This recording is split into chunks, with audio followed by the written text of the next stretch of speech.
Cada año se producen 3,5 millones de terremotos. La mayoría no los notamos, pero otros dejan tras de sí un importante rastro de muerte y destrucción.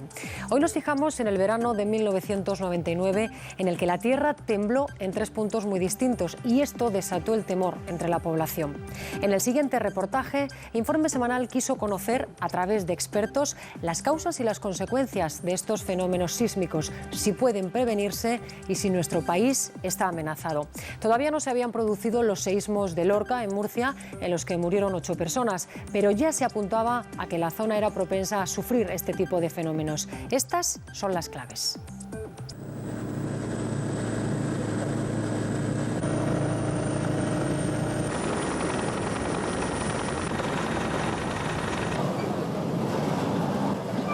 Ha sido el último gran temblor de la Tierra. El lunes, Taiwán fue sacudida fuertemente por un terremoto de 7,6 grados en la escala de Richter, una magnitud que a partir de 6 suele resultar destructiva. 2.500 personas murieron tras desplomarse numerosos edificios. Y quedan todavía 300 personas bajo los escombros. La zona montañosa del centro de la isla ha sido la más castigada. Y en este paisaje desolador, miles de personas siguen incomunicadas. En algunos pueblos no queda una sola casa en pie. Sus habitantes vivieron atemorizados 2 fuertes réplicas seguidas estos días por cientos de temblores de menor intensidad. Para los sismólogos no ha sido una sorpresa, ya que la isla de Taiwán está situada en una zona sísmica muy activa. Pero tras los trágicos terremotos de Turquía y Grecia, la población de numerosos países está desconcertada y alarmada ante lo que parece una anómala oleada de terremotos destructivos en la Tierra. La Tierra está en plena actividad, hay un vulcanismo sumamente activo, como el que ha habido siempre en el pasado, hay una sismicidad, se están produciendo cordilleras, se están chocando los continentes y se están produciendo deformaciones. Las técnicas modernas, por ejemplo, los sistemas de GPS y las observaciones desde satélites artificiales, permiten incluso calcular en la actualidad estos desplazamientos, y se ve que son del orden de centímetros, de milímetros, y podemos decir que la Tierra está en este momento en una fase tan viva como lo ha estado en el pasado. La corteza terrestre no es estática, sino que tiene una dinámica en la que las diversas placas en las que está dividido se van moviendo.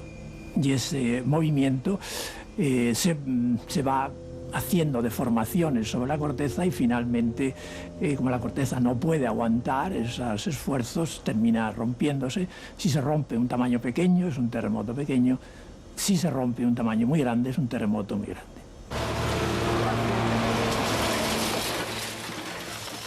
En Turquía, a mediados de agosto, la ruptura alcanzó 100 kilómetros. El resultado, un seísmo de 7,4 grados. El efecto fue devastador. Murieron 30.000 personas.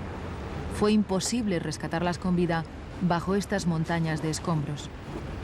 La deficiente construcción de las viviendas contribuyó a que fuera tan alto el número de víctimas mortales y que la cifra de damnificados se elevara al 500.000. Además, las pérdidas, de unos 2 billones de pesetas, harán que Turquía tarde mucho tiempo en recuperarse de esta catástrofe. Y con el temor añadido de que algo parecido pueda ocurrir dentro de unos años, dada la alta peligrosidad sísmica de este país. El terremoto de Izmit está situado en una rama de la falla esta de Nor Anatolia, que junto con la de Anatolia forman la placa turca, que está siendo empujada por la placa arábiga y por la placa africana. Esto hace que esta placa se desplace hacia el oeste y produzca este movimiento de desgarre lateral, que es el generador de este terremoto de Izmit, terremoto que ha afectado a una zona de más de 100 kilómetros alrededor del epicentro que estaba aquí. Este movimiento de placas pudo provocar el seísmo registrado al norte de Atenas hace 3 semanas. Aunque de menor magnitud, 5,9, causó también importantes daños y la muerte de un centenar de personas. Pero sí está claro que el terremoto de Taiwán no tiene relación con los anteriores. Y es un error creer que ahora hay más seísmos que antes. Cada año se producen 3,5 millones de terremotos en la Tierra. La mayoría no los percibimos, pero cerca de 150 superan los 6 grados en la escala Richter. Pueden ser muy destructivos, y es imprevisible el comportamiento y las consecuencias de cada uno de ellos. Afortunadamente, muchos no son advertidos por la población porque se producen en el océano o en el desierto. Terremotos de ese tamaño se están dando continuamente en el mundo. Lo que pasa es que la mayoría son en zonas deshabitadas, en los bordes del Pacífico, en zonas donde no se producen daños y por lo tanto no llegan a los medios. Pero que coincida con una zona urbana tan seguidos es lo espectacular de este caso. Las redes sísmicas de distintos países captan las señales de cualquier rincón de la Tierra. Países como China, la India, Japón, Afganistán o Turquía viven bajo esta permanente amenaza. En estos lugares se han producido históricamente los grandes temblores y son candidatos a que se vuelvan a producir. Todo el Pacífico es un área de alto riesgo. Los sismólogos saben casi todo sobre los terremotos y cómo enfrentarse a ellos. Pero el reto sigue siendo su predicción y es imposible saber el lugar exacto, la fecha y la hora.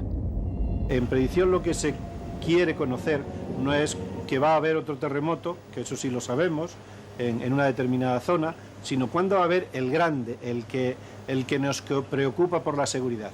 Esa es la parte que peor podemos contestar, porque los grandes terremotos, aparte de ser muy escasos, tienen cada uno un comportamiento peculiar. Terremotos como los ocurridos en Turquía o Taiwán son improbables que sucedan en España, pero no imposible. Vivimos en una zona de riesgo moderado, una inestabilidad que la produce el roce de las placas euroasiática y africana.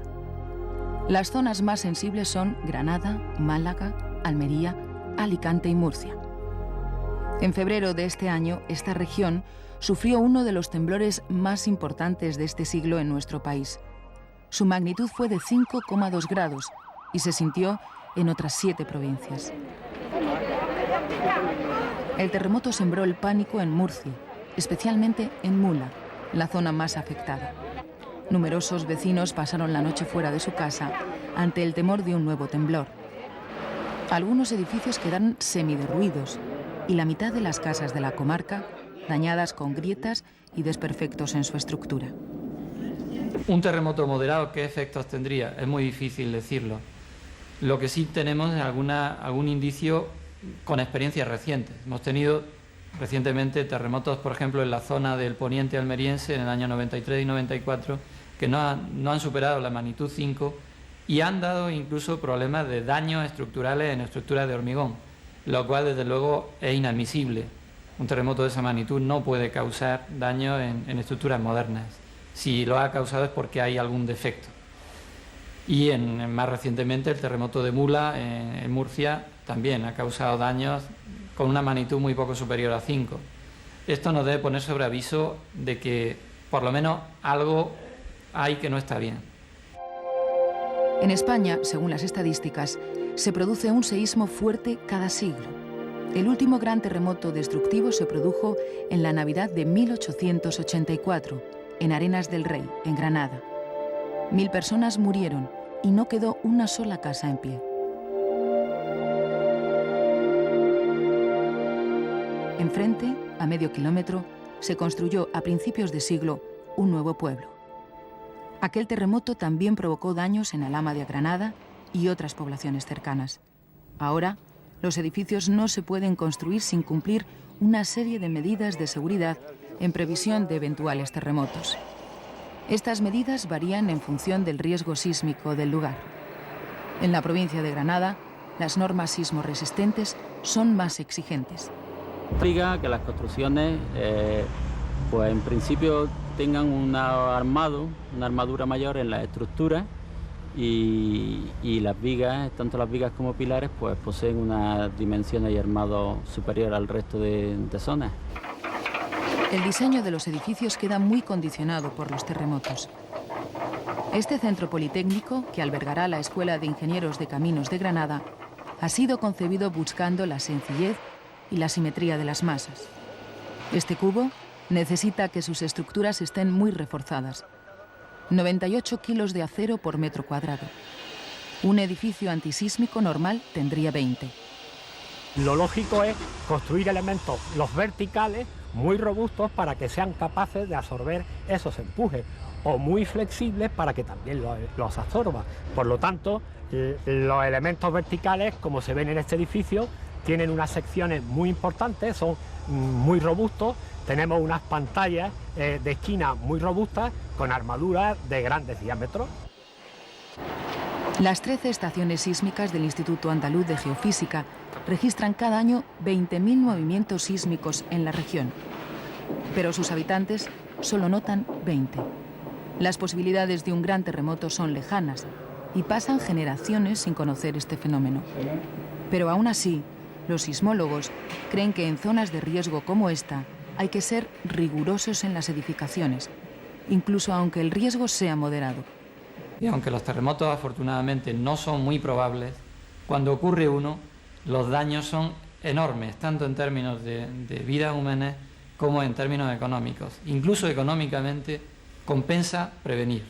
Es decir, los daños que se producen en caso de un terremoto, si no estamos preparados, pueden afectar a la economía de un país durante mucho tiempo. En Taiwán, a pesar de que la magnitud del terremoto fue mayor que la de Turquía, y con edificios de mayor tamaño, se han podido salvar más personas. Las construcciones eran más seguras y 3.000 personas pudieron ser rescatadas bajo sus viviendas. Para los expertos, los edificios producen más víctimas que los terremotos. Cuanto más desarrollado está un país, el riesgo es mayor, porque más compleja es la estructura y el entramado urbano de una ciudad, con sus industrias y sus medios de comunicación y sus vías de gas, agua, electricidad, etc. Pero si se ha sido prudente en la construcción, probablemente el número de víctimas va a ser menor. Adaptar las construcciones en cada palmo de terreno podría salvar muchas vidas, pero cuando la corteza de la tierra se resquebraja con virulencia, poco se puede hacer. El reto para los sismólogos es prever sus efectos y en el futuro poder anticipar el cuándo y el dónde del próximo terremoto, algo que la ciencia no ha podido todavía resolver.